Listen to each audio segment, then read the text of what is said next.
आङो जोबोरैनो मोनसे गोजोननायखौ फोरमायदों जे बड'लेण्ड डिजिटेल जार्नालिस्ट एस'सिएशन बिनि 3थि बोसोरारि जि जथुम्मा बियो दिनै बेंटल कलेजाव बेखौ खुंफुंनाय जादों।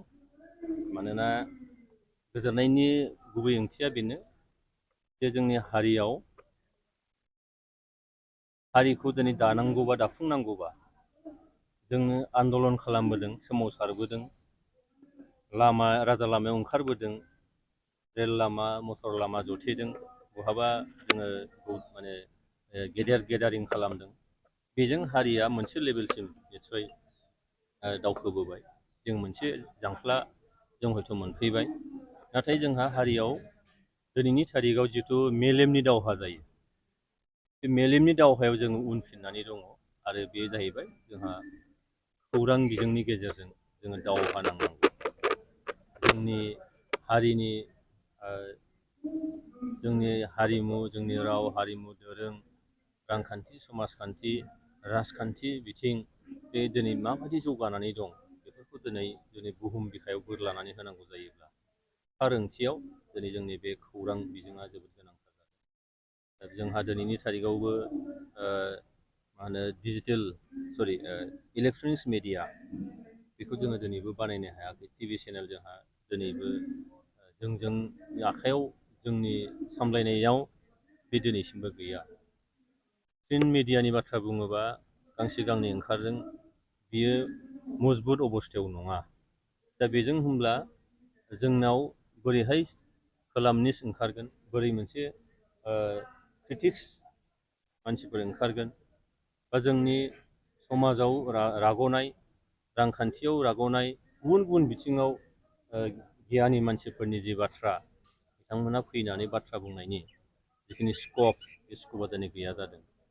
दिनैहाय नुबाय बे टिभि चेनेलनि गेजेरजों, इलेक्ट्रनिक्स मिडियानि गेजेरजों जों नुदों मोनसे हारिमुनि गाग्लोबनाय बे दिनै जाबाय थादों। जेरैहाय सासे उन्दै जोंनि बर' गथ'फोरखौ दिनैनि थारिखआव नायबा नुगोन बे बर' रावखौ मोजां रोङा, खिन्थु हिन्दी रावखौ बिराद एक्सपार्ट। दा बेजों जोंहा मा जालांनो नागिरदों, जे हारियाव मोनसे जेनेरेसन गेप फैनायनि मोनसे गिथावथाव मोनसे थासारि फैदों। दा होमब्ला बे लेभेलाव जोंहा खामानि मावग्रा गैया। मानोना जों दिनैबो जोंनि रावाव बै गथ'फोरनि थाखाय खराग होनो हानाय बेबायदि जिनिसफोर, बेबायदि फिक्सनफोर, बेबायदि माखासे जायखौ कार्टुन होननानै बुंदों, बेखौ जों दिनैबो बानायनो हायाखै। हिन्दी बे दिनै बिराद एडभान्समेन्टआव फैबाय, बे दिनै सारा इण्डियाआव बे साग्लोबबाय। दा बेनि साग्लोबनायखौ जुदि जों गैया खालामनांगौ जायोबा बे लेभेलाव जोंहा मानसि ओंखारनांगौ। ओंखारनांगौबा दिनै लाइमोनफ्रा आवगायबोनांगोन, गोरों गोराफ्रा आवगायबोनांगोन। बेखायनो दिनै डिजिटेल खौरां बिजोंनि गेजेरजों खना खनला जानाय जाथायफोर, मोजां मोजां खामानिफोर, बेखौ दिनै रायजोनो बोरलानानै होनांगौ, खोन्थानांगौ, बे मेसेजखौ हैनांगौ।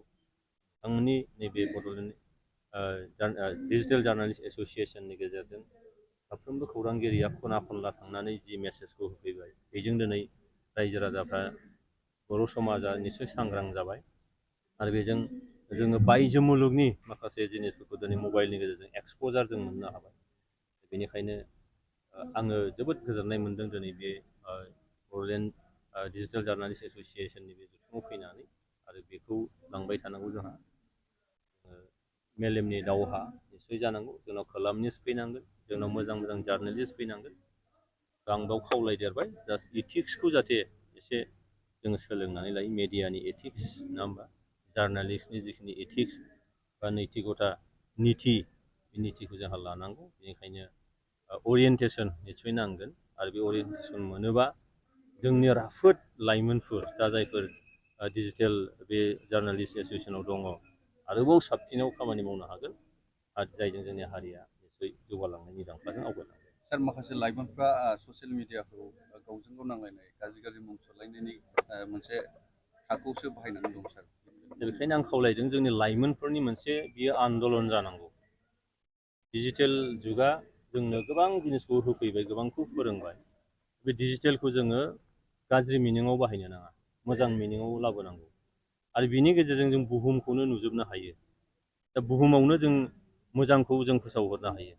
बेनिखायनो जोंहा फिसा हारि, बिराद जेब्लाबो साफ'केटेड मोनसे अबस्थायाव थानाय हारि, बे हारियाव आरोबाव गावजों गाव नांलाय खमलाय खालामलायनानै ससियेल मिडियाखौ जोङो सोरनिबा गाज्रिखौल' फोसावनो, सोरनिबा आखु गाज्रि, सोरनिबा माबा समाजाव सोलियै बाथ्रा बा जाथायफोरखौल' फोसावनो आरो बेखौ खुनु इडिट खालामाजासे, खुनु मोनसे फोसाबनाय गैयाजासे एकदम लांथिया रावै जुदि बाथ्राफोरखौ बुङोब्ला हारिया बोरैहाय नोङो सोद्रोम जागोन? सोद्रोम हारिफोर जुदि बुहुमाव दङबा बे बर' हारियानो। बे बर' हारिया बे सोद्रोमथि नङै, सभ्यता गैयै माखासे आखुखौ नों दिन्थियोबा हारिखौ मुगैगोन, हारिखौ मिनिगोन। बेनिखायनो लाइमोनफोर, कलेजाव फरायनाय, इउनिभारसिटियाव फरायनाय गोरों गोरा लाइमोनफोरनि निस्सय बे बिथिङाव बुजिनांगौनि निस्सय दोरखार दङ होननानै आं सानो।